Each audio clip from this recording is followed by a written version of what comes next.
Barakatah Yahweh, Barakatah Yahweh Shai, Bahasham, Barakahak Wadash, Barakatum. First and foremost, I want to give all praises, glory, and infinite honors to Yahweh, Bahasham, Yahweh Shai, double honors to the apostles and elders, a great millstone who rule and teach well, and peace and salutations to you sincere Akim out there, pushing this word in truth and sincerity to the four corners of the globe. May you brothers endure unto the end. This is the brother Ra'aya coming at you with another lesson, and I'm going to start it off in Daniel chapter 7, verse 19. Then I would know the truth of the fourth beast, which was diverse from all the others, exceeding dreadful, whose teeth were of iron and his nails of brass, which devoured, brake in pieces, and stamped the residue with his feet. And that fourth beast is going into those legs of iron in Daniel chapter 2, the ancient pagan Roman Empire, which was ruled over by the biblical Edomites, or the so-called white people, as they're known today as. And what made it diverse from all the others is what? They had a Senate, political parties, senators, and a consul who was like their president that would get voted in every year, similar to how the United States of America and, these Western so-called democracies have a similar system, which previously you had what? Different kingdoms with kings and their lineages that would rule. Verse 20, and of the 10 horns that were in his head, and of the other which came up, and before whom 3 fell, even of that horn that had eyes and a mouth that spake very great things, whose look was more stout than his fellows. And now we're going into the last leg of that fourth beast. Those iron toes mixed with miry clay, the reincarnated Roman Empire, this NATO EU system that the U.S. is a part of and at the head of, and is that little horn again, and of the 10 horns that were in his head, and of the other which came up, that little horn, the United States, and before whom 3 fell. And this is talking about the major players in the so-called New World, before the 13 colonies became the United States of America proper, which were Britain, France, and Spain. Even of that horn that had eyes and a mouth that spake very great things, whose look was more stout than his fellows. And when we get that word stout in the Strongs, it's H7229 Ra'ab, which in the outline of biblical usage says great, figurative of power, captain, chief, captain, lord, master. And again, the U.S. is the main power in this, current power structure of the NATO and the EU. Whenever the U.S. does something, Europe always follows behind them, even to their detriment. Just look at all these refugee crises that occurred due to, the war in Afghanistan, the war in Iraq, the Libyan civil war, the Syrian civil war, etc., etc. Those refugees didn't flood into America. They fled into Europe, which has caused a bunch of issues there. And then with this recent war with Ukraine, these sanctions on Russian natural gas and other and oil and resources, who did that mainly affect? Europe, because they received, the majority of those resources from Russia. So they had to find alternatives, which in a lot of cases meant getting more expensive, LNG, light natural gas from America. And now you've got this whole situation with the tariffs and the trade war, which brings me to this article on NBCnews.com titled Trump's Tariff Threat Risks a Trade War with Europe Years in the Making. Trump's threat to impose 50% tariffs on imports from the EU is just the latest attack.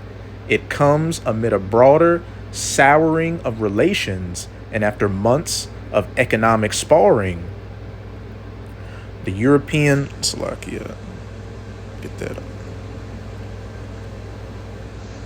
The European Union has pushed back against President Donald Trump's latest suggestion that he will impose a 50% tariff import on all EU goods, warning that transatlantic trade must be built on respect, not threats, again, of that little horn whose look was more stout, proud, chief, great and powered than his fellows. For you to be able to do this to your own allies, hey, that shows you're in the driver's seat.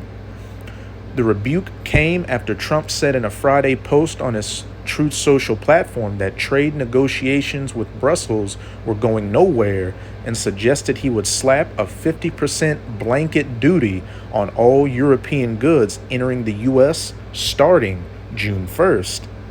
But on Sunday, Trump announced that the new date for the tariff to go into effect would be July 9th, after he said Ursula von der Leyen, president of the European Commission, called him and requested he push back the date. It was just the latest bellicose remark from Trump and came amid a broader souring of relations between the two global powers that has seen months of distrust and economic sparring. And hey, it's also a part of biblical prophecy that, these iron toes mixed with miry clay would be divided against each other. This is Daniel chapter 2. I'm going to start at verse 40. And this is dealing with that statue of a man that King Nebuchadnezzar of the Neo-Babylonian Empire saw in his dream that was made of different metals, which represented the different heathen kingdoms that would rule before the kingdom of heaven. The kingdom of Israel would be established for the rest of eternity.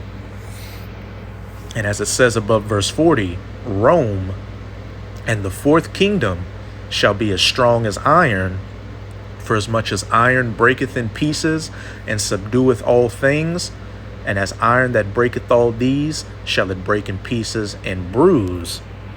Verse 41, and whereas thou sawest the feet and toes, part of potter's clay and part of iron, that NATO EU system that we're in the culmination of it now, but it began when Esau started coming back into power, in the late 1300s, 1400s, with the Renaissance or the rebirth. The rebirth of what? That Roman way into the world. And whereas thou sawest the feet and toes, part of potter's clay and part of iron, and that can go into a few things. The part of iron being NATO, which is the military aspect of this system, and the part of clay being what? The EU or European Union, the economic aspect. And then also the part of iron can be the stronger nations in this system, like what? The US, Germany, France, or Britain. And the part of clay, the weaker nations, referred to as the pigs, Portugal, Italy, Ireland, Greece, and Spain. But as it says, the kingdom shall be divided. And as we're clearly reading in that article, there is divisions between the US and her European allies. But there shall be in it of the strength of the iron, for as much as thou sawest the iron mixed with miry clay. Verse 42, and as the toes of the feet were part of iron and part of clay, and what? That, on both feet you have 10 toes altogether. Think those 10 horns. And as the toes of the feet were part of iron and part of clay, so the kingdom shall be partly strong and partly broken. Stronger nations upholding the weaker nations, and just all these different divisions taking place. And what this is ultimately going to lead to is this system being completely broken and America's own European allies turning against her. And it will get deadly. But let's get back to the article. And I'm going to jump around a bit, just to hit the main points. Trump's latest broadside follows his April 2nd Liberation Day announcement of a 39% tariff on European goods, an idea he later walked back before he changed course again Friday with an even tougher a more stout stance. Stephen Moore, a former economic advisor to Trump, told the BBC that his former boss was expressing his frustration with the EU. I think he was hoping that by now we would have the EU coming up with some kind of deal on the table, and so far that hasn't come, he said, calling the 50% import tariff a shot at the bow. EU Trade Commissioner Maros Sefcovic said late Friday that EU-US trade is unmatched and must be guided by mutual respect, not threats, and that the bloc remains committed to securing a deal that works for both, following a call with U.S. Trade Representative Jamieson Greer and Commerce Secretary Howard Lutnick.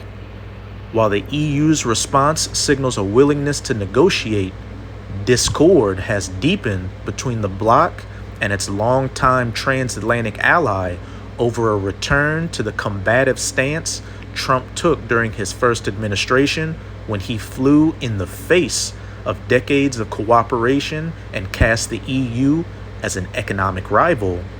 So the kingdom shall be partly strong and partly broken. In 2018, Trump said nobody treats us much worse than the European Union, and argued the bloc was designed to exploit the U.S. He repeated that claim this year, describing the EU as being formed in order to screw the United States.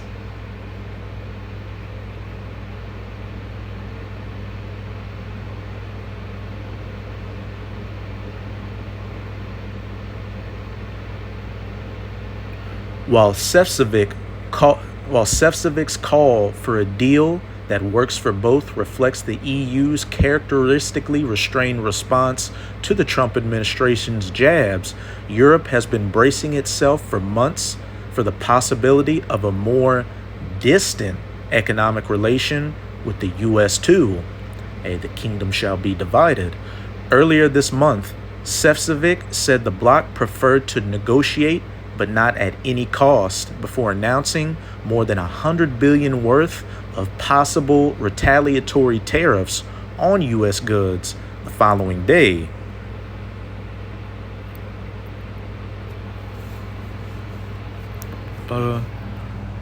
A brewing trade war with the bloc throws into relief the position of Britain, which voted to leave the EU in 2016, but Britain is a part of NATO. So part of that iron, still a part of that system, but recently signed a trade deal with Europe and an economic deal with the US. London appears to have sidestepped the steepest tariffs after Trump agreed last month to hold the levy on British goods at 10%. But the UK must now walk a delicate line, maintaining its special relationship with Washington while seeking closer alignment with its largest trading partner in Brussels.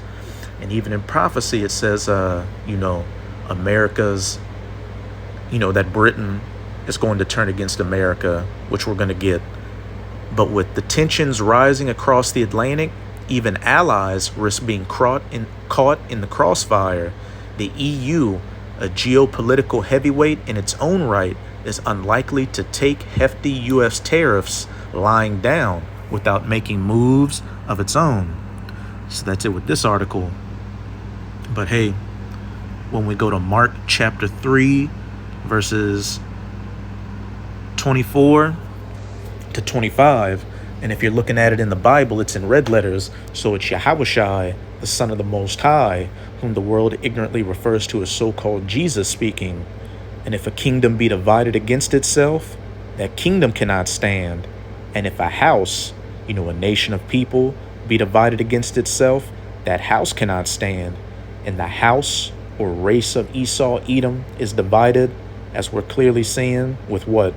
These American Edomites against these European Edomites. And hey, hell, even American Edomites divided amongst themselves in this country. And if a kingdom be divided against itself, that kingdom cannot stand. And this kingdom of the iron toes mixed with miry clay is clearly divided.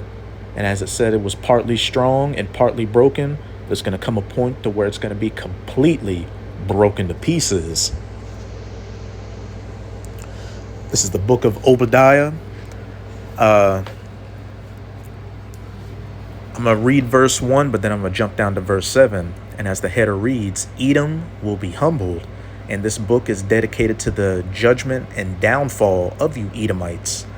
The vision of Obadiah, thus saith the Lord Yahweh concerning Edom.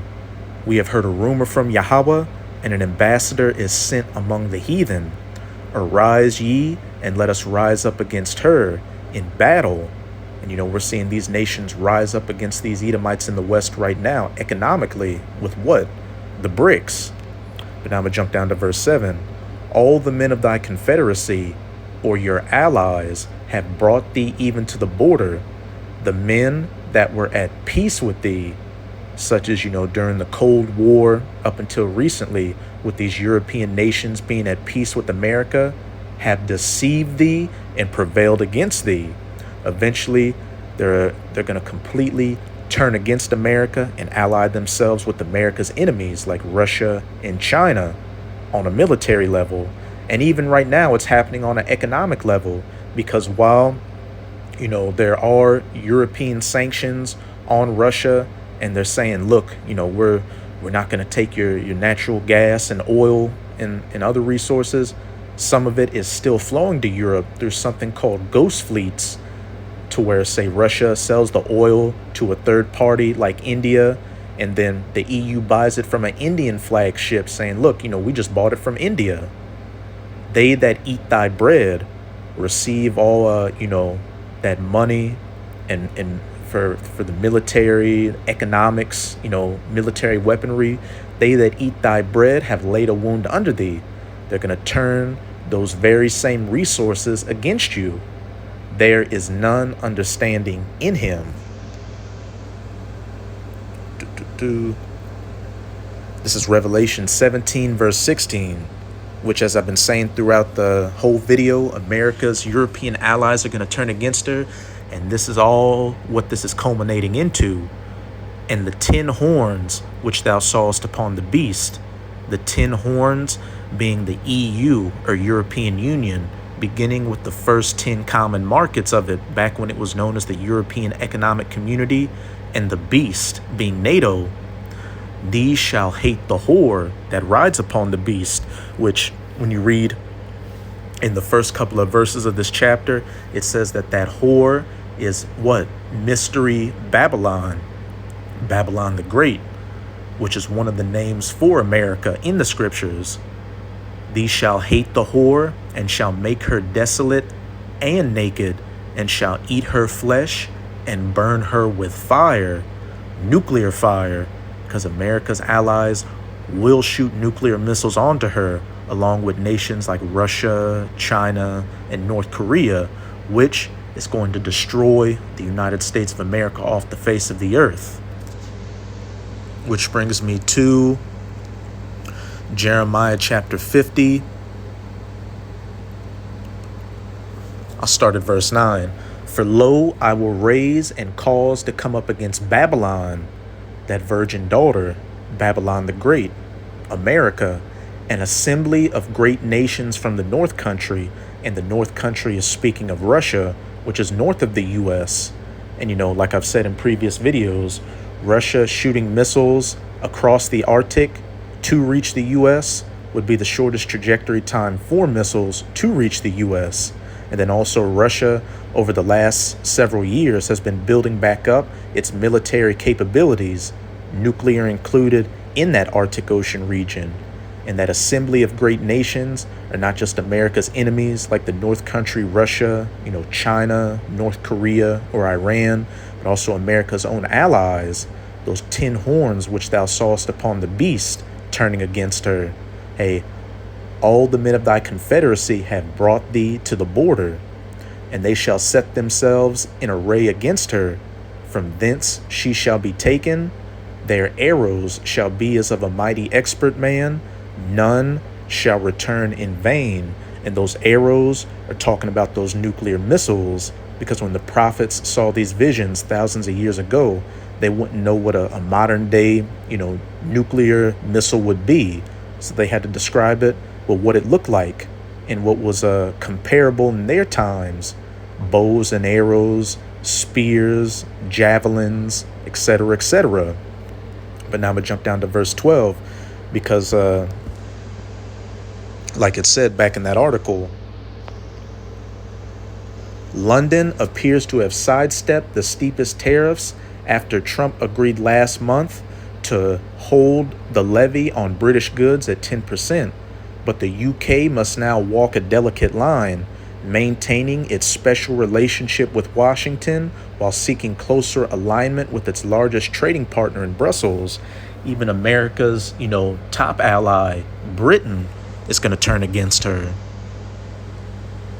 Back in Jeremiah 50, verse 12, your mother shall be sore confounded. She that bare you shall be ashamed. And the 13 colonies which became America were birthed out of where? Great Britain. Behold, the hindermost of the nations shall be a wilderness, a dry land, and a desert.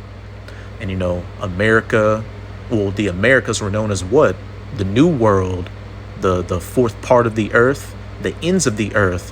When those European colonizers came here during that period of colonization, which began during the Renaissance. And as it said, it shall be a wilderness, a dry land, and a desert, because 200 million nuclear missiles are going to hit this place and turn it into the biblical lake of fire from sea to shining sea, and then a desolate, uninhabitable wasteland afterwards where man, woman, or child will never set foot on ever again.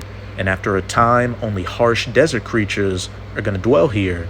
Verse 13, because of the wrath of Yahweh, it shall not be inhabited. And we know this isn't talking about, ancient Babylon, which is modern day Iraq, because people are still dwelling there to this day. But it shall be wholly desolate. Everyone that goeth by Babylon shall be astonished and hiss at all her plagues. Put yourselves in array against Babylon round about, all ye that bend the bow, to shoot those nuclear arrows, and to eat her flesh and burn her with fire. Shoot at her, spare no arrows, for she hath sinned against Yahweh. First and foremost, by afflicting the true children of Israel, who are known as the so-called Negroes, Latinos, and Native Americans today, which America has been the chief place of our affliction, and just being a wicked kingdom in general that pushes that wine, that cup full of abominations, onto the rest of the nations to make them mad, spiritually. Democracy, feminism, capitalism, the alphabet group beginning with L to the G, etc., etc. And when the dust settles, the former United States of America is going to be an eternal memorial as to what a wicked kingdom looked like and how not to rule, and what judgment for indulging in such wickedness leads to. So that's it with this video. With this video, I hope you sincere Akim and Akwath were edified. Just keep strong. We are almost out of this final wicked captivity of the heathen nations, chiefly of the Edomites. And as always, I'm going to say Abad Babol, Kwam Yasharala, and until next time, Shalom.